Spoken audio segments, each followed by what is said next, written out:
Thank you for coming along with story time with me. I hope you love this book as much as I do. The Little House, Story and Pictures by Virginia Lee Burton. To Dorgy.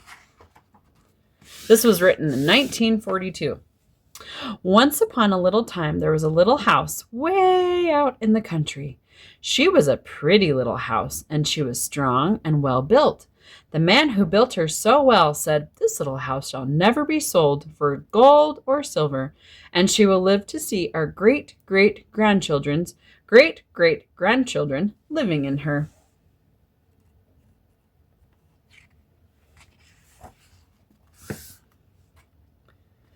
The little house was very happy as she sat on the hill and watched the countryside around her. She watched the sun rise in the morning, and she watched the sun set in the evening. Day followed day, each one a little different from the one before, but the little house stayed just the same. He's waking up.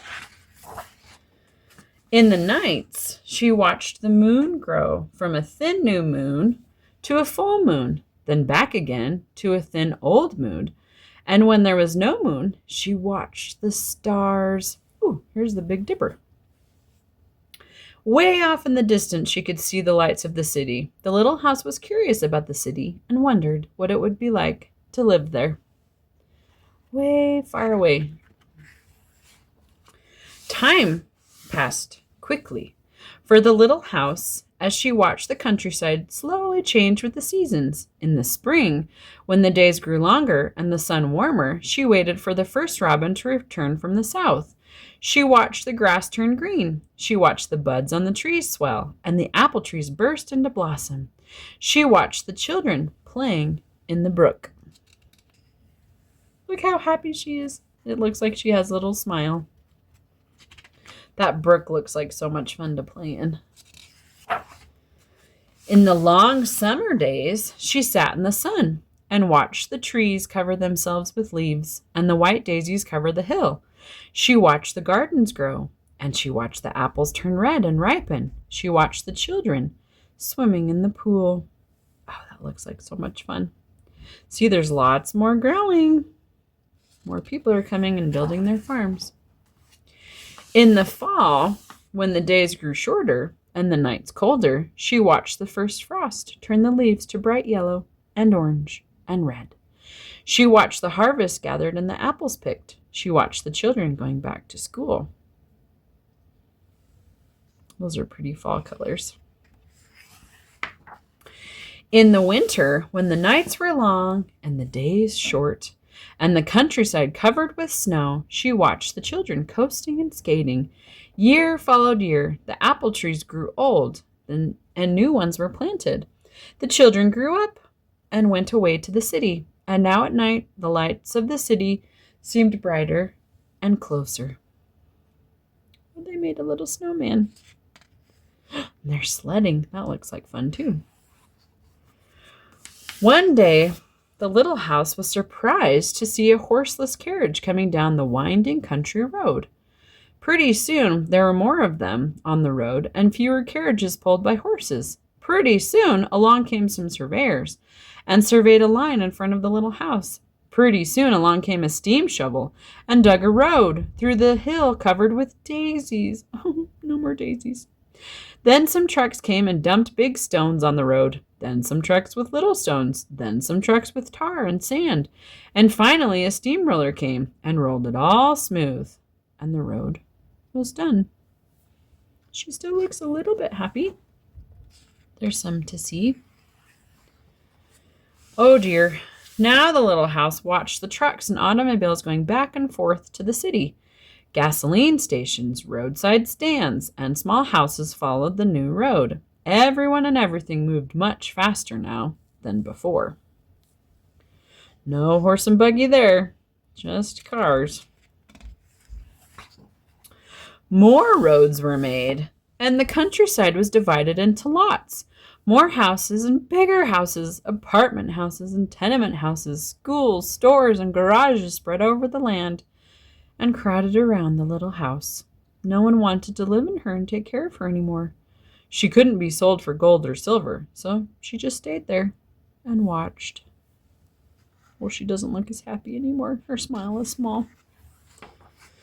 Now it was not so quiet and peaceful at night. Now the lights of the city were bright and very close, and the streetlights shone all night.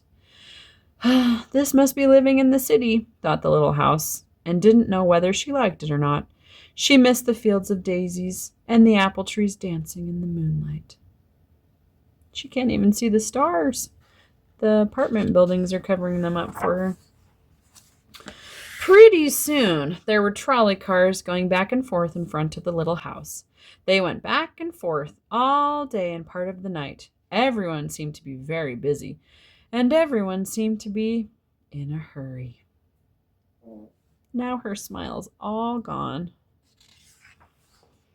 Pretty soon, there was an elevated train going back and forth above the little house. The air was filled with dust and smoke, and the noise was so loud that it shook the little house. Now she couldn't tell when spring came, or summer, or fall, or winter.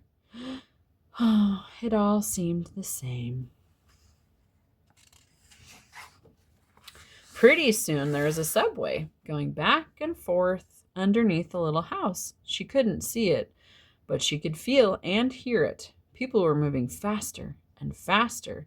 No one noticed the little house anymore. They hurried by without a glance.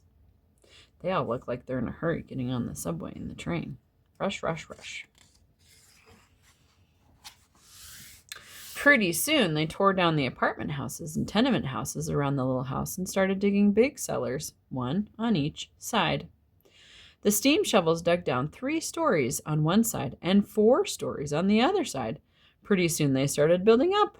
They built up 25 stories on one side and 35 stories on the other. Now the little house only saw the sun at noon and didn't see the moon or stars at night at all because the lights of the city were too bright. She did not like living in the city. At night, she used to dream of the country and the field of daisies and the apple trees dancing in the moonlight. The little house was very sad and lonely. Her paint was cracked and dirty. Her windows were broken, and her shutters hung crookedly. She looked shabby, though she was just as good a house as ever underneath. Then, one fine morning in spring, along came the great-great-granddaughter of the man who built the little house so well. She saw the shabby little house, but she didn't hurry by. There was something about the little house that made her stop and look again.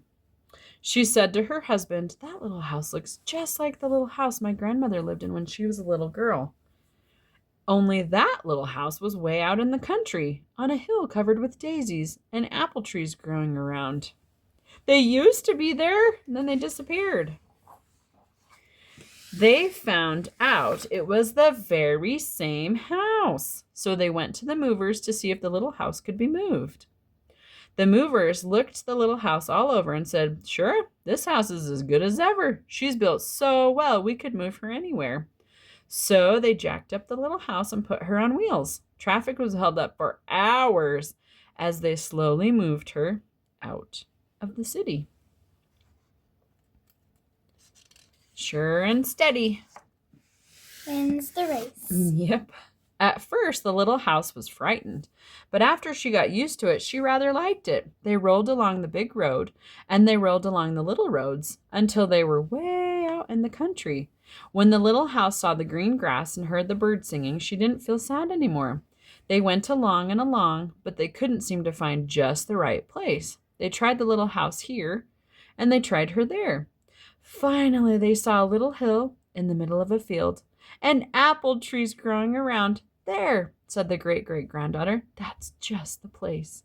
"Yes, it is," said the little house to herself. A cellar was dug on top of the hill, and slowly they moved the house from the road to the hill. Doesn't that look like a beautiful little spot? She's got pretty apple blossoms. The windows and shutters were fixed, and once again they painted her a lovely shade of pink. As the little house settled down on her new foundation, she smiled happily Once again, she could watch the sun and moon and stars. Once again, she could watch spring and summer and fall and winter come and go. Once again, she was lived in and taken care of. See her smile? Never again would she be curious about the city. Never again would she want to live there. The stars twinkled above her. A new moon was coming up. It was spring, and all was quiet and peaceful in the country. I love that book. Oh my goodness. I'm sad that... It's a really good book. Isn't it so cute? I'm sad that some of our fields are disappearing. We don't have as many open fields in Carson anymore because they're building houses everywhere. So I love reading books like this and seeing that she got to go back to the countryside and her great-great-granddaughter got to live just like the original owners of the house who built the house. But appreciate what's around you. Seek out that nature that's so beautiful and pause sometimes and just see what is there to appreciate around you. Happy reading!